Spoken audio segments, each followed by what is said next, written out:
Hello students, myself Shubham Goswami and welcome back to my channel Shubham lecturer. Student, आज का ये video उन सभी स्टूडेंट्स के लिए इंपॉर्टेंट है जो 12th में है और जिनको बोर्ड एग्जाम देना है, क्योंकि इस वीडियो में मैं आपको क्लास 12 इंग्लिश के 6 मोस्ट इंपॉर्टेंट क्वेश्चंस को बताऊंगा। यानी कि 12th इंग्लिश के 6 ऐसे महत्वपूर्ण प्रश्न जो कि आपके बोर्ड एग्जाम में इस बार पूछे जा सकते हैं। देखिए स्टूडेंट, मैंने आपको जब हिंदी का क्वेश्चन आंसर बताया तो बहुत सारे स्टूडेंट ने कमेंट किया कि सर इंग्लिश का क्वेश्चन आंसर लेकर आइए। ठीक है, तो इस वीडियो में मैं आपको क्लास 12 इंग्लिश के 6 क्वेश्चंस बताने वाला हूं। ठीक है, अब ये किस चैप्टर से होंगे? देखिए, आपका जो इंग्लिश है वो 3 भागों में बता है, prose, poetry and supplementary reader. ठीक है, तो इस वीडियो में मैं आपको प्रोज का जो फर्स्ट चैप्टर है, ठीक है, प्रोज का जो सप्लीमेंट्री का जो फर्स्ट चैप्टर है द थर्ड लेवल, उसके मैं क्वेश्चंस बताऊंगा। और जो आपका प्रोज का सेकंड चैप्टर है लॉस्ट स्प्रिंग, उसके मैं क्वेश्चन आंसर इस वीडियो में बताने वाला हूं। यानी कि सप्लीमेंट्री के फर्स्ट चैप्टर का और प्रोज के सेकंड चैप्टर का क्वेश्चन मैं लेकर आया हूं। ठीक है, तो इस वीडियो को आप लोग शुरू से लेकर लास्ट तक देखें। वीडियो को लाइक कर दीजिए, चैनल पर नए चैनल को सब्सक्राइब कर लें ताकि सभी इंपॉर्टेंट वीडियो आपको टाइम से मिलते रहें। तो चलिए एक एक क्वेश्चन देखते हैं। तो सबसे पहला क्वेश्चन हमारा क्या है? देखिए, सबसे पहला क्वेश्चन है हमारा सप्लीमेंट्री के फर्स्ट चैप्टर से, द थर्ड लेवल चैप्टर से। ठीक है, देखिए क्वेश्चन क्या है, मैं आपको हिंदी मीनिंग के साथ बताऊंगा step by step. What does the third level refer to? यानी कि जो थर्ड लेवल है वो किस ओर संकेत करता है? थर्ड लेवल है क्या? ठीक है, इसके बारे में आपको जानना है। थर्ड लेवल किस ओर किसको प्रदर्शित करता है? तो देखिए आंसर क्या होगा, ऐसे क्वेश्चन रहेगा, आपको ऐसे आंसर लिखना होगा। देखिए, the third level is a product of Charlie's imagination. देखिए चार्ली जो है थर्ड लेवल में, चार्ली एक पर्सन है। ठीक है, तो देखिए क्या कहा गया, द थर्ड लेवल यानी कि थर्ड लेवल इज है ये प्रोडक्ट, एक उत्पाद ऑफ चार्ली इमेजिनेशन यानी कि चार्ली के कल्पना का। तो जो थर्ड लेवल है वो चार्ली के कल्पना का एक उत्पाद है, यानी कि ये मात्र एक कल्पना है, चार्ली के द्वारा किया गया। ठीक है, यहां पर देखिए होगा क्या, जो थर्ड लेवल है इस जगह को ही फाइंड्स, वह पाता है, इट ये इसे, ए प्लेस एक स्थान के रूप में, वेयर जहां ही कैन एस्केप वो बच सकता है। एस्केप का मतलब बचना। ठीक है, द मॉडर्न यानी कि आधुनिक वर्ल्ड दुनिया ऑफ इनसिक्योरिटी असुरक्षा एंड फियर यानी कि डर। तो जो थर्ड लेवल है, चार्ली थर्ड लेवल को एक ऐसा स्थान पाता है जहां वह आधुनिक दुनिया की असुरक्षा और भय से बच सकता है। ठीक है, यानी कि थर्ड लेवल उसके लिए बहुत बढ़िया स्थान है, क्योंकि थर्ड लेवल में जो है पुराने जमाने के बारे में वो सोचता है। ठीक है, तो यहां पर ये आपका आंसर होगा। क्वेश्चन आपका था कि what does the third level refer to, यानी कि थर्ड लेवल किसको प्रदर्शित करता है? तो the third level is a product of Charlie's imagination, यानी कि थर्ड लेवल चार्ली की कल्पना का एक उत्पाद है। ठीक है, he finds it a place where he can escape the modern world of insecurity and fear, यानी कि वह उसे एक ऐसे स्थान के रूप में पाता है जहां वह आज के आधुनिक दुनिया की असुरक्षा और भय से बच सकता है। ठीक है, ये थर्ड लेवल की विशेषता बता रहा है। ठीक है, तो ये समझ में आ गया फर्स्ट क्वेश्चन। अब चलिए देखते हैं अपना सेकंड क्वेश्चन क्या है। तो देखिए स्टूडेंट, हमारा जो सेकंड क्वेश्चन है वो क्या है? देखिए, why did the writer go to coin dealer? देखिए यहां पर कॉइन लिख दीजिएगा, COIN। ठीक है, क्वाइन डीलर का मतलब होता है सिक्के का व्यापारी, तो ये कॉम लिखा है, यहां पर आपको क्वाइन कर देना है। ठीक है, तो क्वेश्चन है आपका, why did the writer go to the coin dealer, यानी कि राइटर जो लेखक है वो सिक्के के व्यापारी के पास क्यों गया, यानी कि वो क्वाइन डीलर के पास क्यों गया? तो देखिए इसका आंसर क्या होगा। आंसर देखिए, द राइटर यानी कि लेखक वांटेड चाहता था, टू गो यानी कि जाना, एक ही टू आपको लिखना है, एक नहीं लिखना है, डबल यहां पर हो गया। ठीक है, टू गो जाना चाहता था, गैलेसवर्ग यानी कि गैलेसवर्ग विथ हिज वाइफ अपनी पत्नी के साथ। तो देखिए जो लेखक है वो अपनी पत्नी के साथ गैलेसवर्ग जाना चाहता था। ठीक है, गैलेसवर्ग एक जगह है जहां जो राइटर है वो अपनी पत्नी के साथ जाना चाहता था। ठीक है, समझ में आ रहा है आप लोगों को? मैं हिंदी मीनिंग के साथ बता रहा हूं। अगर आपने चैप्टर्स पढ़ा है तो बहुत अच्छी बात है, नहीं पढ़ा है तो क्वेश्चन आप समझिए, क्योंकि यही क्वेश्चंस आपके बोर्ड एग्जाम में आने वाले हैं। देखिए, बट फॉर दैट, ठीक है, लेकिन इसके लिए उसे ही नीडेड, उसे आवश्यकता थी, ओल्ड स्टाइल यानी कि पुरानी शैली की करेंसी। ठीक है, ओल्ड स्टाइल करेंसी यानी कि पुरानी शैली की मुद्राओं की, टू पे यानी कि भुगतान करने के लिए, the tickets on the third level यानी कि तीसरे तल का। ठीक है, तो तो क्या था, वो गैलेस वर्ग तो जाना चाहता है, लेकिन गैलेस वर्ग जाने के लिए जो द थर्ड लेवल यानी कि थर्ड लेवल के टिकट लेने के लिए उसको पुरानी शैली की मुद्राओं की आवश्यकता थी, क्योंकि जो गैलेस वर्ग है वो पुराने जमाने की कल्पना कर रहा है, जो चार्ली है थर्ड लेवल, ठीक है। तो वहां जाने के लिए उसे पुराने शैली की मुद्राओं की आवश्यकता होगी। तो क्या कहा गया कि देखिए, बट फॉर दैट, इसके लिए ही नीडेड, उसे आवश्यकता थी old style currency to pay for the tickets on the third level, यानी कि उसे थर्ड लेवल पर जाने के लिए, उसके टिकट खरीदने के लिए पुराने शैली की मुद्राओं की आवश्यकता थी, क्योंकि वो पुराने जमाने में जा रहा है तो उसे पुराने शैली की मुद्राएं लेनी पड़ेंगी, ठीक है। आगे देखिए, so he went to coin dealer, इसलिए वह क्वाइन डीलर के पास गया, इसीलिए वह सिक्के व्यापारी के पास गया कि जो हमारा आज का डॉलर है उसको वो पुराने जमाने के डॉलर में चेंज करने के लिए क्वाइन डीलर के पास गया, ठीक है। देखिए, देयर ही एक्सचेंज्ड, वहां उसने एक्सचेंज किया यानी कि बदला हिज $300, अपने $300 को विथ ओल्ड स्टाइल करेंसी यानी कि पुराने शैली की मुद्राओं से। तो क्या हुआ, वहां वो गया तो अपने $300 को उसने पुरानी शैली की मुद्राओं से बदल लिया, ठीक है। लेकिन हुआ क्या, देखिए, ही गॉट, उसे मिले लेस देन 200 यानी कि $200 से भी कम इन एक्सचेंज बदले में। तो जब उसने $300 को अपने पुराने शैली की मुद्राओं में बदला तो उसे सिर्फ $200 मिले, क्योंकि जो आज डॉलर का रेट है उससे कहीं ज्यादा पुराने जमाने के डॉलर का रेट था, ठीक है। तो वो क्या होगा, पहले उसकी वैल्यू कुछ और थी पहले, ठीक है, अब कुछ और है। जैसे आज हम लोग 1000 रुपए लेकर मार्केट जाते हैं तो उसकी वैल्यू बहुत कम है, कुछ दिन पहले 1000 रुपए बहुत हुआ करते थे, ठीक है। तो वही कह रहा है यहां पर कि देयर ही एक्सचेंज्ड हिज $300, वहां उसने अपने $300 को बदले विथ ओल्ड स्टाइल करेंसी यानी कि पुरानी शैली की मुद्राओं से। तो क्या हुआ, उसे $200 से भी कम मिले, उसे बदले में $200 से भी कम मिले। तो क्वेश्चन था, why did the writer go to the coin dealer, यानी कि जो लेखक है वह सिक्के के व्यापारी के पास क्यों गया। तो the writer wanted to go Galesburg with his wife, यानी कि लेखक जो है वो अपनी पत्नी के साथ गैलेस वर्ग जाना चाहता था। But for that he needed old style currency to pay for the tickets on the third level, लेकिन इसके लिए उसे पुरानी शैली की मुद्राओं की आवश्यकता थी। किस लिए, क्योंकि उसे थर्ड लेवल के लिए टिकट लेना था, ठीक है। So he went to the coin dealer, इसीलिए वह क्वाइन डीलर के पास गया। There he exchanged his $300 with old style currency, वहां उसने अपने $300 को पुरानी शैली की मुद्राओं में बदला। He got less than 200 in exchange, और उसे उसके बदले यानी कि $300 के बदले में $200 से भी कम उसको मिले, ठीक है। समझ में आ गया। तो ये दूसरा क्वेश्चन भी समझ में आ गया। चलिए थर्ड क्वेश्चन देखते हैं हम लोग। तो देखिए, हमारा थर्ड क्वेश्चन है, देखिए थर्ड क्वेश्चन हमारा है, what did M Hamel say about the French language. तो देखिए बच्चों, अभी हमने 2 क्वेश्चन जो पढ़ा वो हमारे सप्लीमेंट्री रीडर के फर्स्ट चैप्टर से थे।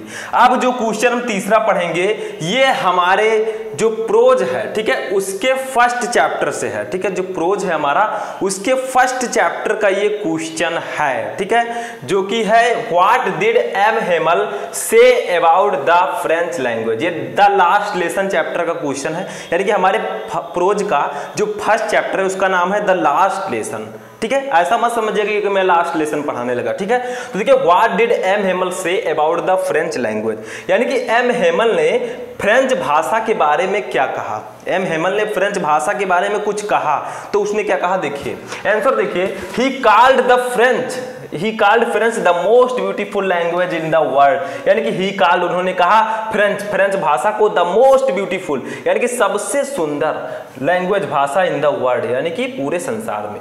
तो उन्होंने फ्रेंच भाषा को दुनिया का सबसे सुंदर भाषा कहा, ठीक है। और भी उन्होंने तारीफ की, ही सैड, उन्होंने कहा दैट की इट वाज, यह है क्लियरेस्ट यानी कि स्वच्छ एंड द मोस्ट लॉजिकल, और सबसे तार्किक लैंग्वेज भाषा। उन्होंने ये भी कहा कि यह सबसे स्वच्छ और सबसे तार्किक भाषा है, ठीक है। तो ऊपर क्वेश्चन था कि what did M Hamel say about the French language, यानी कि एम हेमल ने फ्रेंच भाषा के बारे में क्या कहा, तो he called French the most beautiful language in the world, उन्होंने फ्रेंच भाषा को दुनिया की सबसे सुंदर भाषा कहा।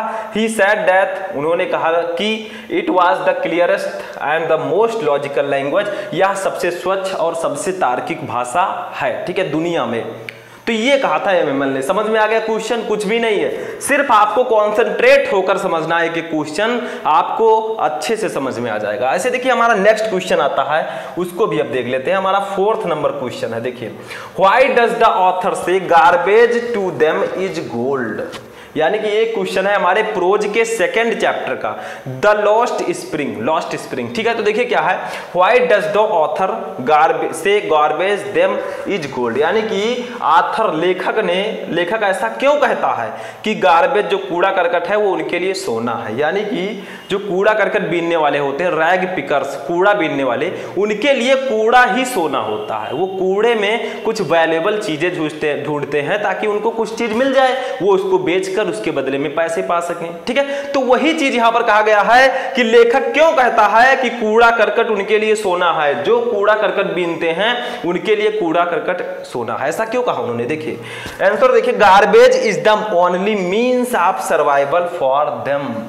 यानी कि जो कूड़ा करकट है वो उनके लिए सिर्फ जीवन यापन का साधन है। कूड़ा करकट ही कूड़ा बीनने वालों के लिए जीवन यापन का साधन है। वो कूड़ा बीनते हैं, उसमें कुछ चीजें पा जाते हैं, उसको बेचकर उसके बदले में पैसे लेते हैं। ठीक है, तो कूड़ा ही उनके लिए एकमात्र उनके जीने का सहारा है। दे सर्च, वे ढूंढते हैं, फॉर समथिंग, कुछ ऐसी चीजों को वैल्यूएबल, मूल्यवान, इन द गार्बेज, यानी कि कूड़े करकट में, एंड और सेल फॉर ये लिटिल मनी, और उसे कुछ पैसों के लिए बेच देते हैं। समझ में आया?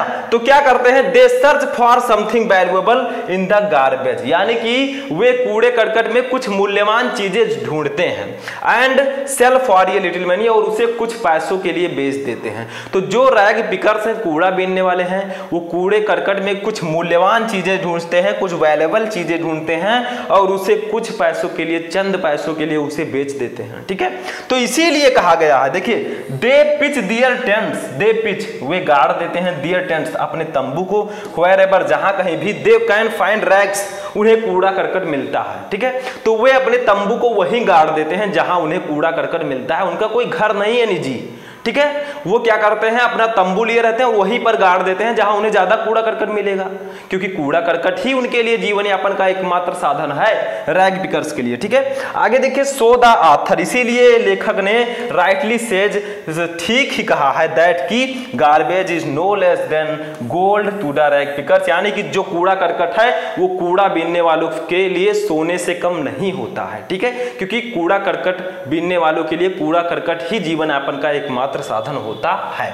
तो क्वेश्चन एक बार फिर से समझते हैं, why does the author say garbage to them is gold, यानी कि लेखक ऐसा क्यों कहता है कि गार्बेज ही कूड़ा करकट बीनने वालों के लिए सोना है। ठीक है, तो देखिए, garbage is the only means of, garbage is the only means of survival for them, यानी कि कूड़ा करकट ही उनके जीवन यापन का एकमात्र साधन है। They search for something valuable in the garbage and sell for ये लिटिल मनी, वे कूड़े करकट में कुछ मूल्यवान चीजें ढूंढते हैं और उसे कुछ पैसों के लिए बेच देते हैं। They pitch their tents wherever they can find rags, वे अपने तंबू वही गाड़ देते हैं जहां कहीं भी उन्हें कूड़ा करकट मिलता है। So the author rightly says that garbage is no less than gold to the rag picker, इसीलिए लेखक ने सच ही कहा है कि कूड़ा करकट बीनने वालों के लिए कूड़ा करकट ही सोना है। ठीक है, समझ में आया? क्योंकि उनके एकमात्र साधन है वही, उसी से उन्हें रोटी कपड़ा मिलता है, तो यही कहा गया है। समझ में आ गया चौथा क्वेश्चन भी। चलिए पांचवा क्वेश्चन देखते हैं। तो देखिए स्टूडेंट, जो हमारा पांचवा क्वेश्चन है ये क्या है समझिए, ये भी इसी चैप्टर का है, आपके लॉस्ट स्प्रिंग का। What is Saheb looking for in the garbage dumps, where is he and where has he come from. Saheb भी उन्हीं लोगों में से एक है जो कूड़ा करकट बेचकर अपना जीवन यापन करता है। ठीक है, साहेब एक लड़का। देखिए, what is Saheb looking for in the garbage dumps, यानी कि साहेब कूड़े के ढेर में क्या ढूंढ रहा है। Where is he and where has he come from, वह कहां है और कहां से आया है। क्वेश्चन है कि जो साहेब है वो कूड़ा करकट में क्या ढूंढ रहा है, वह कहां से है और कहां से आया है। ठीक है, तो समझिए आंसर देखिए, साहेब इज ए रैग पिकर, साहेब एक कूड़ा बीनने वाला है। ठीक है, कूड़ा बीनता है वो। आगे देखिए, ही इज लुकिंग फॉर, वह ढूंढ रहा है गोल्ड सोना इन द गार्बेज डंप्स, यानी कि गार्बेज, कूड़े के ढेर में, तो वह कूड़े के ढेर में सोना ढूंढ रहा है। ऐसा मत सोचिएगा क्योंकि कूड़े के ढेर में सोना तो कोई बहाएगा नहीं, ठीक है। वो कुछ ऐसी मूल्यवान वस्तुएं ढूंढ रहा है कूड़े के ढेर में ताकि वो उसको बेचकर उसके बदले कुछ पैसे पा सके। उसी की तुलना यहां से सोने से की गई है, ठीक है, समझ में आ गया। तो साहब एक कूड़ा बीनने वाला है, वह कूड़े के ढेर में सोना ढूंढ रहा है। सोने का मतलब कुछ मूल्यवान वस्तुएं ढूंढ रहा है ताकि उसके बदले उसे पैसे मिल सकें, ठीक है। आगे देखिए, presently he is in Delhi, he has come from Bangladesh. Presently वो अभी दिल्ली में है, ठीक है। प्रेजेंटली जो वो अभी दिल्ली में है, लेकिन he has come from Bangladesh, वो बांग्लादेश से आया है, यानी कि दूसरी कंट्री से वो आया है, लेकिन इस समय वो दिल्ली में है। तो क्वेश्चन आपका क्या था कि साहेब कूड़े के ढेर में क्या ढूंढ रहा है, वह कहां है और कहां से आया है। तो साहेब एक कूड़ा बीनने वाला है, वह कूड़े के ढेर में क्या ढूंढ रहा है, सोना ढूंढ रहा है। He is looking for gold in the garbage dump. Presently he is in Delhi, presently वह दिल्ली में है। He is come from Bangladesh, वह बांग्लादेश से आया है। बहुत ही सिंपल है, समझ में तो आ गया होगा, ठीक है, कुछ भी नहीं है इसमें। तो ये क्वेश्चन भी समझ में आ गया। अब अपना लास्ट क्वेश्चन हम देखेंगे, ठीक है, 6 नंबर क्वेश्चन। देखिए यहां पर इज है, इसको आई बना दीजिएगा, ठीक है। तो 6 नंबर है, is Saheb happy working at the tea stall, explain. क्या साहेब चाय की दुकान पर काम करके खुश है, एक्सप्लेन, व्याख्या कीजिए। देखिए साहेब जो है वो कूड़ा बीनने वाला लड़का है, तो क्या वह क्या करता है, चाय के दुकान पर काम करने लगा। तो क्या वह चाय के दुकान पर काम करके खुश है, उसकी व्याख्या आपको करनी है। तो देखिए क्या है, Saheb does not seem to be happy working at tea stall, ठीक है, नाउ, ठीक है। तो क्या कहा गया, साहेब डज नॉट, साहेब नहीं दिखता, सीम दिखता, टू बी हैप्पी खुश, working at the tea stall यानी कि चाय की दुकान पर काम करके।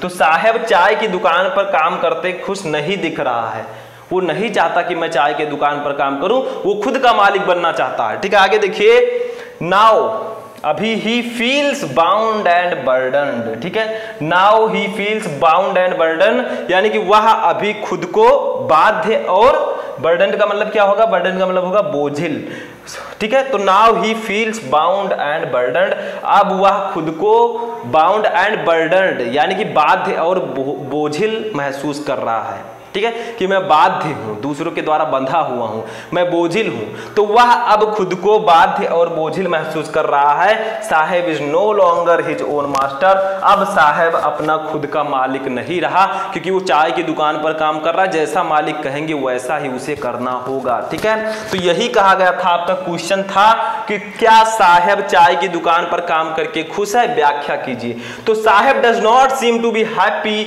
Working at the tea stall यानी कि साहेब चाय की दुकान पर काम करके खुश नहीं दिखाई दे रहा है। Now he feels bound and burdened, अब वह खुद को बाध्य और बोझिल महसूस करता है। Saheb is no longer his own master, अब साहेब खुद का मालिक नहीं रहा, वो दूसरे को द्वारा बंधा हुआ है, इस माया में वो बंधा हुआ है, ठीक है। तो ये था आपका 6 मोस्ट इंपॉर्टेंट क्वेश्चन। इस वीडियो में मैंने आपको क्या बताया, 12th इंग्लिश प्रोज के चैप्टर 1 और चैप्टर 2 यानी कि प्रोज का जो आपका चैप्टर 1 और 2 है इसके क्वेश्चन बताए, जो आपका सप्लीमेंट्री रीडर है उसके फर्स्ट चैप्टर का क्वेश्चन बताया। आई होप कि आपको ये सभी क्वेश्चन समझ में आ चुके होंगे। कमेंट करके बताइए कि इनमें से कितने क्वेश्चन आपको समझ में आ चुके हैं, और क्या आप लोग इसी तरह नेक्स्ट वीडियो भी चाहते हैं तो इस चैनल को सब्सक्राइब कर लें ताकि सभी इंपॉर्टेंट वीडियो आपको टाइम से मिलते रहें। तो चलिए मिलेंगे किसी नेक्स्ट वीडियो में, तब तक के लिए जय हिंद।